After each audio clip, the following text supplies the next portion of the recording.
Bonjour, j'espère que tu vas bien. Aujourd'hui, dans cette vidéo, on regarde comment résoudre des équations quadratiques. Mais sans la formule quadratique, moins b plus ou moins racine de b2 moins 4ac sur 2a, tu l'as peut-être écrit sur ta feuille de formule, tu l'as appris par cœur, tu l'as appliqué des dizaines de fois, mais on peut résoudre n'importe quelle équation quadratique avec un raisonnement qui vaut beaucoup mieux que d'apprendre une formule par cœur.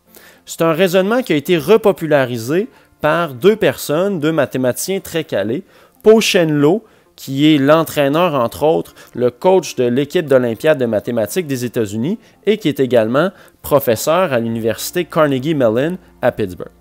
Grant Sanderson en a parlé aussi sur sa chaîne YouTube 3 Blue 1 Brown, qui a presque 3 millions d'abonnés. Et sur cette chaîne-là, il vulgarise des phénomènes mathématiques ou des phénomènes de physique. C'est un homme aussi très calé en mathématiques. Il a étudié, c'est un diplômé de Stanford en maths et il a travaillé également à Khan Academy. Donc, deux personnes très importantes dans le domaine des mathématiques, deux jeunes mathématiciens qui apportent beaucoup à la communauté et à la communauté enseignante notamment. Par contre, ce n'est pas ces deux personnes-là qui ont inventé ce raisonnement-là ou qui l'ont découvert. C'était utilisé il y a des centaines, voire des milliers d'années par les Babyloniens. Donc, eux étaient très avancés en mathématiques. On a encore quelques écrits d'ailleurs qu'on utilise et qu'on étudie encore. Et eux utilisaient ce raisonnement-là pour résoudre les équations quadratiques. Ce qui est magique, ce qui est magnifique de ce raisonnement, pas de par cœur, pas d'essai-erreur, pas d'exception. Ça fonctionne toujours lorsqu'on suit ce raisonnement-là. Alors, allons-y, sans plus attendre, allons-y avec une équation ici, un premier exemple. X carré moins 8x plus 10 égale à 0. Donc, si je veux résoudre ça et que j'avais l'équation sous la forme factorisée, x moins z1 fois x moins z2 égale à 0, eh bien, j'aurais mes deux solutions, z1, z2, tout de suite. Donc, si je connais z1 et z2, c'est mes solutions, et bien voilà, j'ai résolu cette équation. Facile. Mais on n'a pas tout à fait ça. On a la forme développée qu'on appelle.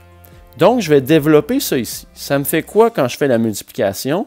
Ça va me faire x moins x carré moins z1x moins z2x plus z1 fois z2 égale 0. En réduisant, on obtient x carré moins la somme de z1 et z2 x plus le produit de mes deux solutions, donc z1 fois z2 égale à 0. On remarque donc que la somme de mes deux solutions doit être égale à 8. z1 plus z2 doit donner 8. Et z1 fois z2, donc le produit de z1 et z2, doit donner 10 pour que ça réponde à notre équation. On va regarder graphiquement maintenant quel lien on peut faire avec ça. On dit que z1 plus z2 est égal à 8. Donc, si je veux le point milieu, quelle est la valeur entre les deux? La moyenne entre les deux va donc être de 4. Z1 plus Z2 divisé par 2 donne 8 divisé par 2, 4. Donc la valeur, la moyenne entre mes deux solutions est de 4. C'est la moyenne, donc pour trouver mes deux solutions, j'ai la même distance que je dois additionner pour trouver Z2 ou soustraire pour trouver Z1. 4 étant le milieu, la moyenne. Z1, c'est donc 4 moins une certaine distance. Et Z2, c'est 4 plus cette certaine distance-là. Si je la connais, la distance, eh bien, j'ai mes deux solutions. Je l'ajoute et je la soustrais à 4. Comment on va la trouver? On va revenir avec ce qu'on avait tout à l'heure. En gardant en tête que Z1 égale 4 moins D, Z2, 4 plus D. Z1 fois Z2 est égal à 10. Z1, 4 moins la distance cherchée, Z2, 4 plus la distance cherchée égale à 10. Donc, en trouvant la distance ici, j'aurai mes deux solutions. Je fais le produit. On a un produit ici, 4 moins D, 4 plus D, ça va me faire une différence de carré. Donc, 16 carré, 4 au carré donne 16, moins D au carré est égal à 10. Je veux trouver la distance. Si j'ai la distance, j'ai mes solutions. Je ramène le 10 à gauche, j'envoie le d carré à droite. 16 moins 10, 6. J'extrais la racine. Racine de 6 égale à la distance que je cherchais. Je garde la solution seulement positive parce qu'on se rappelle que D représente une distance. Donc, on garde seulement la distance positive. Mes deux solutions vont donc être quoi?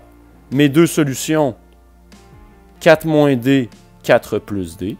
Alors, les solutions à notre équation vont être x égale 4 plus ou moins cette distance de racine de 6. Et voilà, on a réussi à résoudre notre équation quadratique. Pas de par cœur, un peu de logique. Avec le graphique pour nous aider à imaginer ce qui se passe, on trouve la solution. On regarde maintenant un exemple où on a un a. Donc, on a un a, on a un coefficient autre que 1 devant notre x carré. Si on regarde notre forme factorisée avec nos solutions, Z1, Z2, c'est toujours ce qu'on veut trouver, les solutions. Eh bien, en factorisant le a, on retrouve ce qu'on avait tout à l'heure. Alors, allons le faire pour notre équation ici. Je sors le 4 en évidence. J'ai x carré moins 11 quart x plus 7 quarts égale à 0. J'ai des fractions, mais ce ne sera pas plus compliqué. Moins Z1, Z2, il faut que ça donne moins 11 quarts. Donc, Z1 plus Z2 doit donner 11 quarts. On a toujours comme terme central moins la somme de nos solutions. Z1 fois Z2 doit donner 7 quarts. Si on va dans le graphique, on a donc que le milieu, c'est Z1 plus Z2 divisé par 2. La moyenne va donner 11 quarts divisé par 2, ce qui fait 11 huitièmes. On a donc 11 huitièmes plus D, 11 huitièmes moins D. Toujours en ajoutant une certaine distance et en soustrayant une certaine distance que l'on cherche. On revient à notre produit. Notre produit, 11 huitièmes moins D pour notre première solution, 11 huitièmes plus D pour notre deuxième solution, doit donner 7 quarts. On aura toujours moins D plus D, donc encore une fois, on a une différence de carré. 121 sur 64, qui est 11 huitièmes au carré, moins D carré égale 7 quarts. Je veux résoudre, j'envoie le D carré à droite, je ramène le 7 quarts à gauche. Et j'extrais la racine pour trouver la solution, la distance que je recherche. Ça nous donne donc 3 huitièmes qui est égal à D, notre distance cherchée. Alors, nos deux solutions seront 11 huitièmes plus ou moins 3 huitièmes. Donc, ma première solution, c'est 11 huitièmes moins 3 huitièmes, qui fait 8 huitièmes 1. Et la deuxième solution, 11 huitièmes plus 3 huitièmes, qui nous donne 14 sur 8, ou bien 7 sur 4, 7 quarts. Encore une fois, on obtient nos deux solutions sans utiliser de formule, sans rien apprendre par cœur, avec ce raisonnement-là. Troisième exemple ici. X carré plus x plus 1 égale à 0. Donc, on a donc la forme développée. Z1 plus Z2 doit donner l'inverse du terme central, donc moins 1.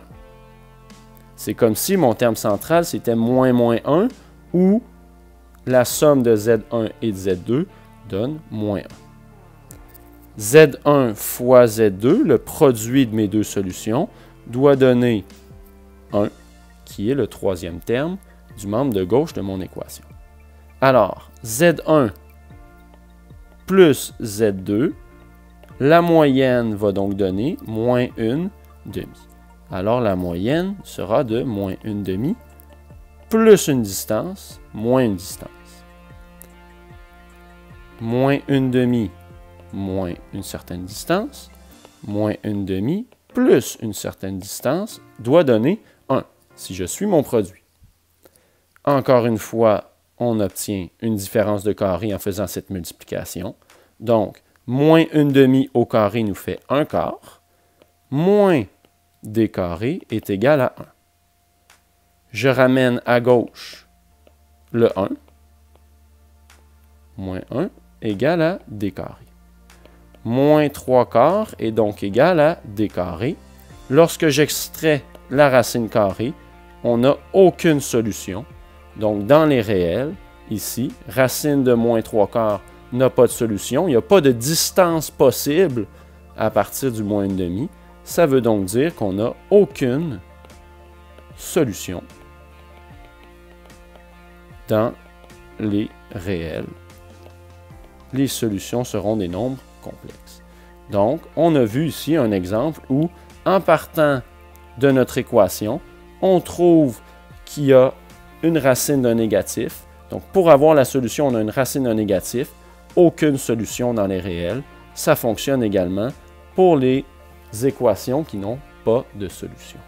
Donc, ce raisonnement-là, cette méthode-là, fonctionne pour n'importe quelle équation quadratique. Les 3 exemples qu'on a faits, si tu les trouves en factorisant, tu es très très fort. On voit que nos solutions ne sont pas vraiment faciles à trouver avec la méthode du produit-somme en faisant du essai-erreur. Ça va te prendre beaucoup de temps avant d'arriver à ces solutions-là. Mais avec cette méthode, avec le raisonnement des Babyloniens, on arrive à trouver toujours la solution voulue. Alors voilà, j'espère que c'est clair. Vas-y, c'est à toi de jouer, tu es capable.